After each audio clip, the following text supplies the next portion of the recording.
is joint work with a number of other people from a major project that we're engaging and have been engaging for a couple of years now in China called CHARLES.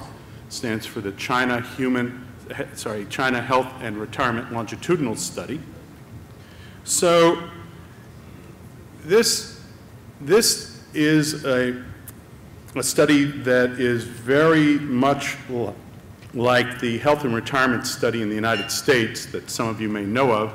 That's the major study of aging, the first really major study of aging in the world. It's a biannual survey.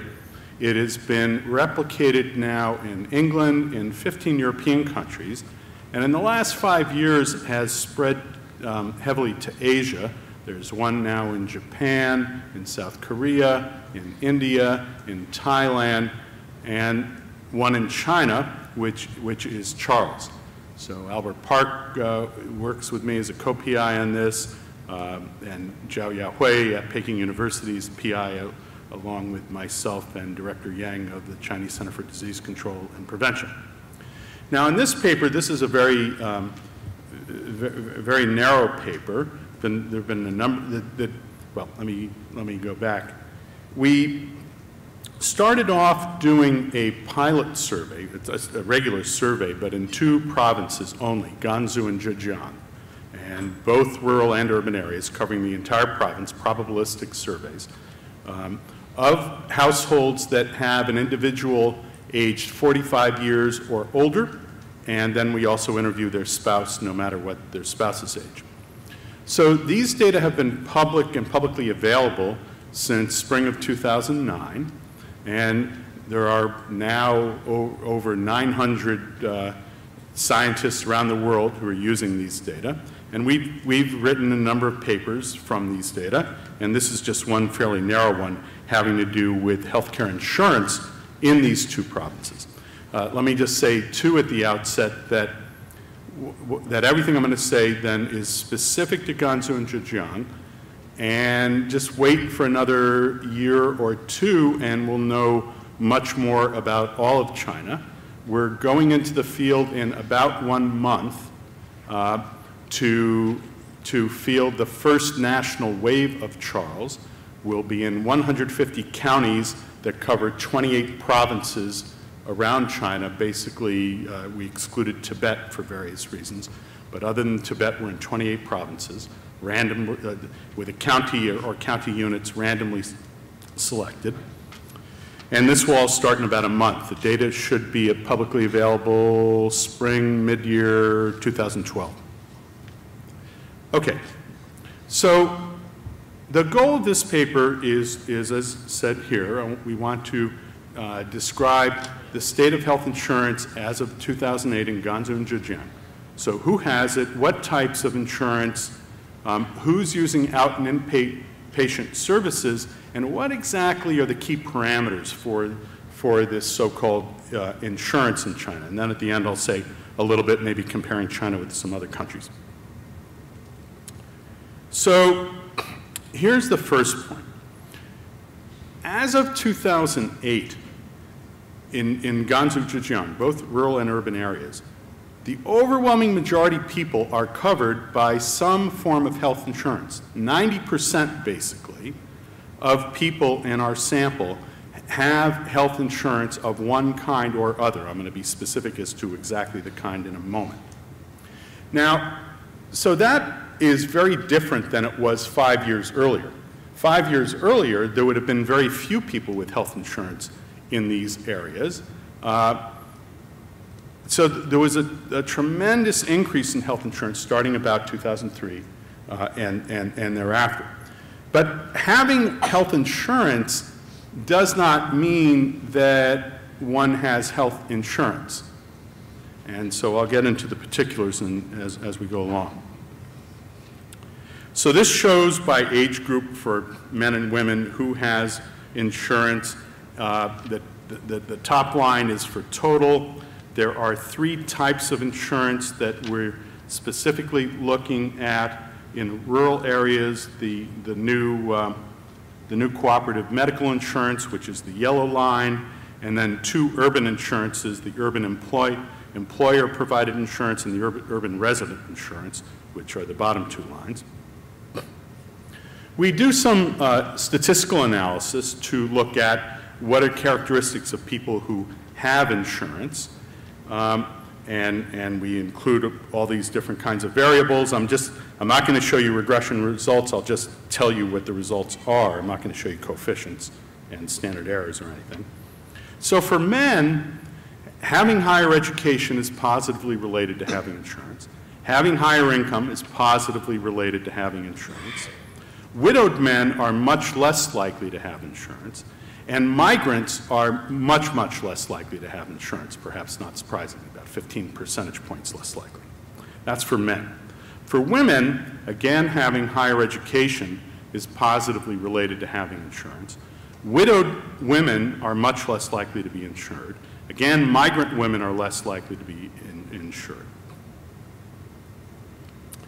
For different kinds of insurance, it matters quite a lot what your huco status is. Do you have a rural or an agricultural huco or an urban huco? So if you have a rural huco, basically just under 90% have the rural insurance plan, the new cooperative medical insurance. If you have an urban huco, then it's split, but there's much more coverage, at least for men, by the urban employee medical insurance plan than the urban resident.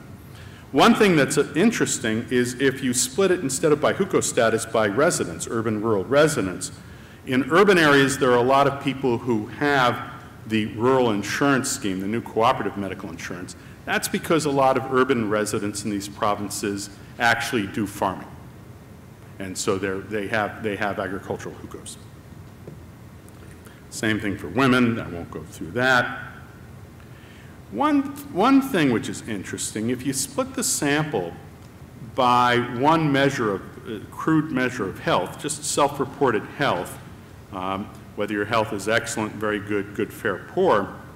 So if you distinguish between people self-reporting themselves to be poor health and non-poor health, and ask what's the insurance, is there any insurance coverage difference between those groups?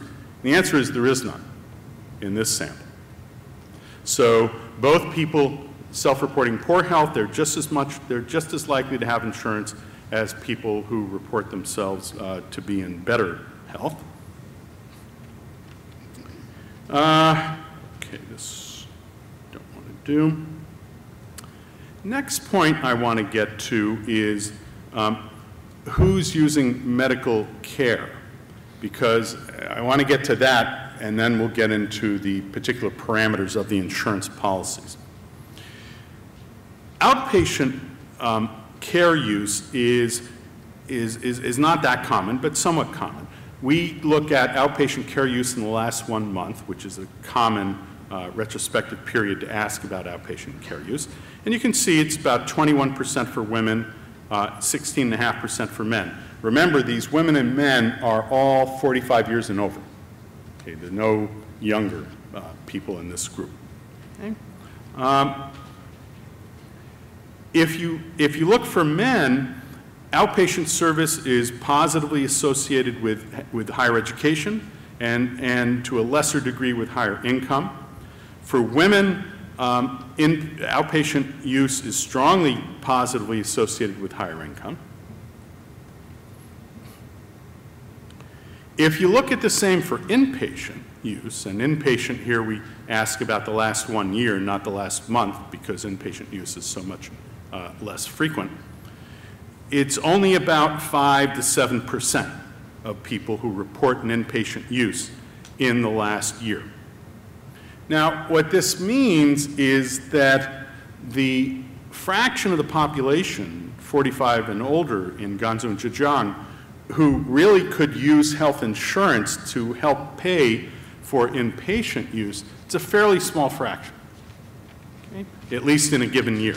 But over a period of time, many people may have to experience inpatient use.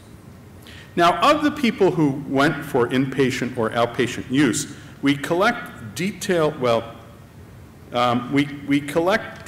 information about their insurance and about their costs and about how much of the costs were paid for by insurance. Now, the first thing we do is we get information on how much premium they're paying. So for the new cooperative medical insurance, that's the rural scheme, and if you look at the bottom two rows, the total, people are paying, these are annual figures, people are paying annually in rural areas 20 yuan a year. So that's almost nothing. That's almost nothing. In urban areas, they're paying a lot more, in this case for the urban employee medical insurance. So almost 500 yuan per year for men, just over 300 for women. But when you compare that to annual urban incomes, which we measure to be between 7,500 and 10,000 yuan, those premiums per year are not that high. They're pretty small, much smaller than they would be in the United States, for example. Okay, now what does that buy you, these premiums? Well, this is, here we want to distinguish inpatient and outpatient, and we're looking here for, among people who went to, who were inpatient in the last year, the last time they went, what were their costs, what was their out-of-pocket share, and how much they're going to be reimbursed at least eventually. And basically what you can see, the sample sizes here are really small, so I want to be really careful not overstating the case. But if you look at the totals, about 40% of costs get reimbursed in urban areas and about 30% in rural areas. Okay? So well, let me come back to that. If you look by hukou status, it's fairly interesting. So here, urban hukou get a much higher reimbursement rate, nearly 60%, compared to rural hukou, which is a bit under 30%. So urban areas, the co-pays are much smaller than they are in rural areas. That makes a certain amount of sense because urban areas are much richer, and so they can afford to finance a much larger reimbursement rate than rural areas can afford. Now this figure is quite interesting and fairly important actually. So this shows a non-parametric picture. Don't worry about that. That's a technical issue. It shows by total cost for the inpatient last visit, what's the fraction of the total cost that got reimbursed? And what we can see there is that for a very small total cost, the reimbursement rates, this is not the total RMB that was paid, this is how much the fraction that you get back. It's very small, but it rises and it plateaus at just under 40% when total costs are 10,000 RMB, okay, for the last one visit. This is inpatient care. And for higher total costs, it doesn't get higher. It stays at just under 40%. Now that's very important because to start with, this means there's no major medical insurance in China, in these two provinces. So major medical insurance would basically cover all of your costs once you have reached some maximum plateau. Whereas in China, what we find is that, in fact, sometimes, it varies as I'm going to tell you, but sometimes there are maximum amounts that will be reimbursed. You may get reimbursed a maximum of X thousand RMB. Okay? Whereas in a real insurance program, you would be paying premiums. You'd probably have some deductible, and then you have a copay. But after you reach some maximum amount, you would be covered completely. That's not true here in China. There's no major medical yet. Okay. Now, all this is changing very rapidly. So this is just a snapshot in 2008, and this will be changing for sure. If we look at outpatient cost, and I'll look at this by hukou status.